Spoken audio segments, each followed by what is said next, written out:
இந்த பெருநெல்லி அப்படிங்கிறது உத்தேசமா வருடத்திற்கு 4 லட்சம் ரூபாய் லாபம் தரக்கூடிய ஒரு முக்கியமான பயிர். சராசரியா நல்ல, அதாவது நான் சொல்றது சாதாரண நிலங்கள்ல இருந்து ஆரம்பிச்சு அளவான உப்பு இருக்கிற நிலங்கள் வரையிலும், அதை நம்ம டெக்னிக்கலா பேசினா அமிலக்கார நிலை 8.5 வரையிலும் இருக்கக்கூடிய நிலங்கள்ல தாராளமா இதை வளர்க்கலாம். 8.5 அப்படின்னு நம்ம வச்சுக்கிட்டோம் அப்படின்னா கடலோர மாவட்டங்கள்ல இருந்து ஆரம்பிச்சு அனைத்து பகுதிகளிலையும் எங்க தண்ணி தேங்கி நிக்காம இருக்குதோ அந்த இடத்துல எல்லாம் கண்டிப்பா வளர்க்கக்கூடிய ஒரு முக்கியமான பயிர் நம்முடைய பெருநெல்லி. விவசாயிகள் பொதுவா கேக்குறது, உப்பு அதிகமா இருக்க நிலங்கள்ல என்ன விதமான பயிர்கள்ல அதிகமான லாபம் சம்பாதிக்கலாம் அப்படிங்கிறப்ப கொடுக்காப்புளியும் இந்த பெரிய நெல்லியும் தான் முக்கியமான பயிர்கள். பெருநெல்லி அப்படிங்கறத பொறுத்தளவு பாத்தீங்கன்னா 15 அடிக்கு 15 அடி இதான் இடைவெளியில நட வேண்டிய ஒரு பயிர்.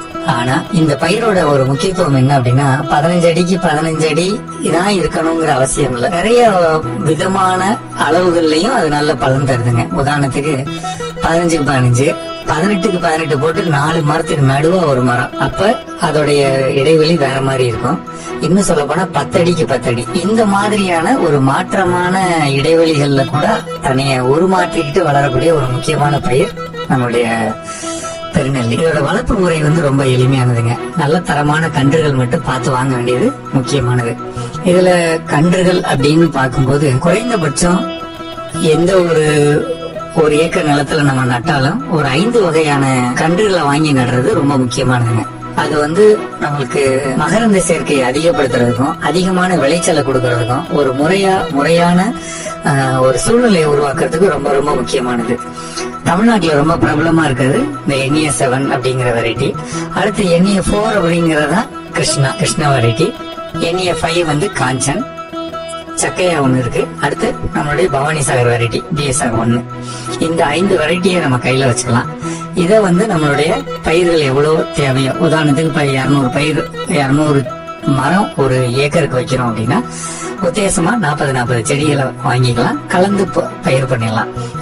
ஒவ்வொரு இடத்தையுமே தனித்தனியா வைக்காம 5 வெரைட்டியும் கலந்து வச்சிடலாம் 40. இதுல முக்கியமானது நம்ம பெரும்பாலும் செம்மண் நிலத்திலையும் மலங்காட்டிலையும் வைக்கிறதுனால இதோடைய அடி தூர் கொஞ்சம் பெருசா எடுக்கணும். நம்ம குழி வைக்கக்கூடிய குழி அப்ப JCBல எடுக்கிறோம் அப்படின்னா கண்டிப்பா 3 அடிக்கு 3 அடி 3 அப்படிங்கிற மாதிரி எடுத்துருவோம்.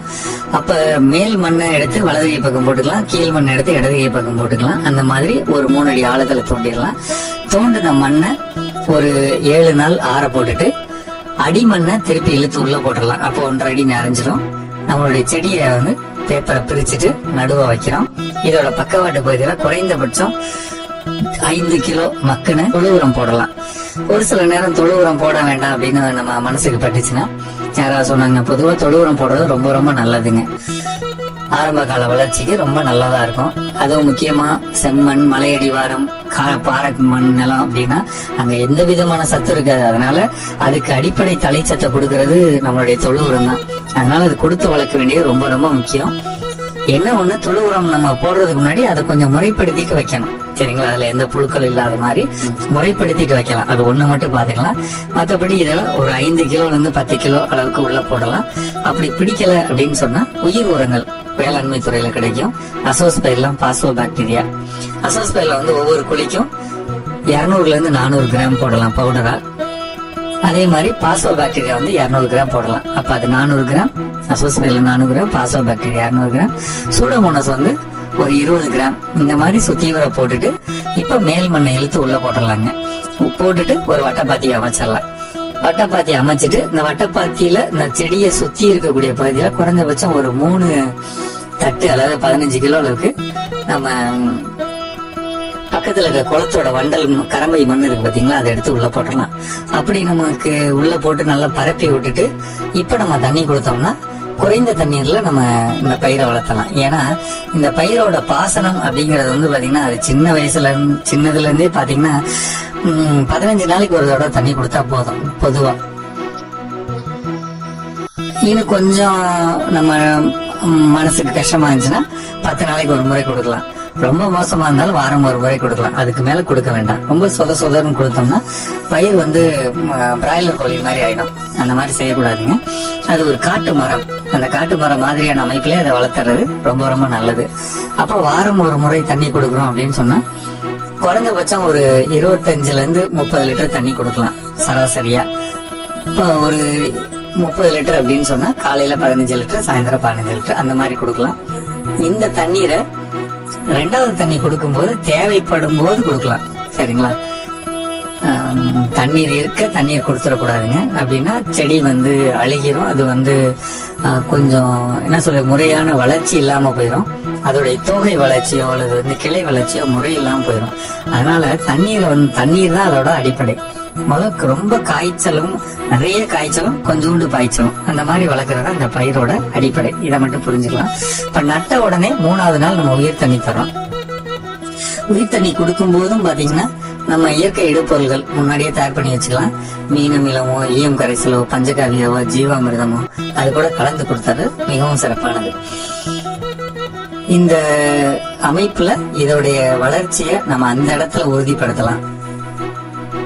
பெருநெல்லி வளர்ப்புல ரொம்ப முக்கியமான அடுத்த நிலை அதோடைய கிளைகளை முறைப்படுத்துறதும் கவாத்து பண்றதும். இப்ப நம்ம புலிகளை நட்டதுல இருந்து ஒரு 3 மாதத்துல இருந்து 6 மாத அளவுல பாத்தீங்கன்னா குறைந்தபட்சம் 4 to 6 கிளைகள் அதுல இருந்து உருவாகி வரும்போது 6வது மாதத்துல அந்த தரையில இருந்து இருக்கக்கூடிய மொத்த நீளத்துல பாதி நீளத்தை நம்ம வெட்டுறோம். உதாரணத்துக்கு அது 4 அடி இருக்குன்னா அப்படியே 2 அடியா வெட்டுறோம். இந்த 6வது மாதத்துல நடக்குது அப்படின்னா இன்னொரு 6 மாதத்துல பாத்தீங்கன்னா இந்த வெட்டின பகுதியோட அடிப்பகுதியில் இருக்கிற இடத்துல இருந்து சின்ன சின்ன கிளைகள் நிறைய முளைக்க ஆரம்பிக்கும். அப்ப நிறைய முளைக்க ஆரம்பிக்கிறப்ப பாத்தீங்கன்னா அது ஒரு 6 மாதத்துக்கு வளர ஆரம்பிக்கும். இப்ப இந்த மாதிரி வளர்ச்சியின் போது பாத்தீங்கன்னா ஒரு உருண்டையான அமைப்புள்ள ஒரு பயிர் கிடைக்க நமக்கு வாய்ப்பு இருக்கு.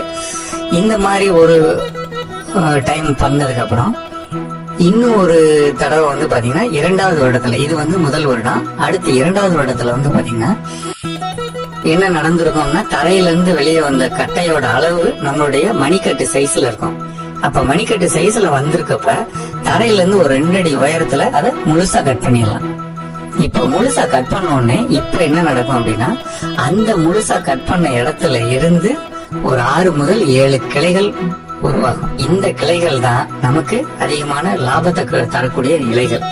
பொதுவாக பாத்தீங்கன்னா 3வது வருடத்தோட கடைசியில இருந்து தான் நமக்கு ஈல்டு கிடைக்கணும். ஆனா பெரும்பாலான பயிர்கள்ல பாத்தீங்கன்னா 2.25 வருஷம் 3 வருஷத்துலயே இதோட விளைச்சல் ஆரம்பிச்சிருது. இந்த கவாத்து பண்றது அப்படிங்கிறது ரொம்ப ரொம்ப ரொம்ப முக்கியமான ஒரு விஷயம். இதுல என்ன பண்றோம் அப்படின்னா ஒரு பயிரை நம்ம தூண்டுறோம், அதோட வளர்ச்சியை நம்ம தூண்டி அது முறையான வளர்ச்சிக்கு நம்ம மாத்துறோம். இது அந்த பயிர்ல செய்ய வேண்டிய ஒரு முக்கியமான செயல். அப்படி செய்யும் போது பாத்தீங்கன்னா அதோட பக்கவாட்டு கிளைகள்லாம் பாத்தீங்கன்னா நம்மளுடைய கால் பெருவரல் சைஸ்க்கு வந்துடும் ஒவ்வொரு கிளையும். அப்படி கிளைக்கு வேகமா வரும். அது பாத்தீங்கன்னா ஒரு வருஷத்துலயே அந்த அளவுக்கு வேகமா வந்துடும். அப்படி வர்றப்போ பாத்தீங்கன்னா நிறைய பூக்களும் காய்களும் நமக்கு உருவாக ஆரம்பிக்கும். பொதுவா 40 வருடம் இருக்கக்கூடிய மரம் இது 3வது வருஷத்துல ஆரம்பிக்கும். 40 வருஷம் வரலாம் அதோடைய வளர்ச்சி இருக்கும். இதுல 5வது வருடத்துல இருந்து பாத்தீங்கன்னா ஒரு மரம் உத்தேசமா 70 கிலோ காய்க்குங்க. 3வது வருடத்துல 25 கிலோ, அடுத்து 4வது வருடத்துல ஒரு 40 to 50 கிலோ. ரொம்ப மோசமா வச்சுக்கிட்டா கூட 3வது வருஷத்துல பாத்தீங்கன்னா ஒரு 15 கிலோவாது கிடைக்கும். 4வது வருஷத்துல 30 கிலோ. 5வது வருடத்துல இருந்து பொதுவாவே 70 கிலோ கிடைக்கும். திண்டுக்கல் மாவட்டம் மாதிரியான ரொம்ப வறட்சியான பகுதியில பராமரிக்கிற அளவை பொறுத்து 130 கிலோ வரல எடுத்திருக்காங்க 5வது வருடத்துல இருந்து. அப்படிங்கும் போது நம்ம இதுல கவனிக்க வேண்டிய அந்த மாத வாரியான கவனிப்பும் நம்ம அதுக்கு கொடுக்க வேண்டிய இடுபொருளும் அதுல ஒரு முக்கியமான பங்கை ஆற்றுறது. அதுல நம்ம கொடுக்க வேண்டிய இது அப்படின்னு பாத்தீங்கன்னா மணிச்சத்து அதிகமா கொடுக்கணும். இந்த பயிரை பொறுத்தவரை மணிச்சத்து அதிகமா தரணும். இயற்கை விவசாயத்துல மணிச்சத்து அப்படிங்கிறது நம்ம பாஸ்போ பாக்டீரியா கொடுக்கலாம், மண்புழு உரம் கொடுக்கலாம், எலும்பு உரம். இந்த எலும்பு உரம் ஒரு மரத்துக்கு 1 கிலோ கொடுக்கலாம். அது கொடுத்தாலே அளவுக்கு அதிகமான லாபங்கள் வருங்க. அதே மாதிரி சாம்பல் சத்து அப்படிங்கிறப்ப பொட்டாஷ் பாக்டீரியா கொடுக்கலாம், நேரடி சாம்பல் கொடுக்கலாம். இந்த மாதிரியான விஷயங்கள் தரலாம். அப்புறம் நைட்ரஜன் நம்மளுடைய நார்மல் இடுபொருள்கள். இது எல்லாமே கொடுத்தோம்னா கண்டிப்பாக இந்த அளவுக்கு லாபங்கள் நமக்குனால பெற முடியும். பொதுவா இந்த மரம் நமக்கு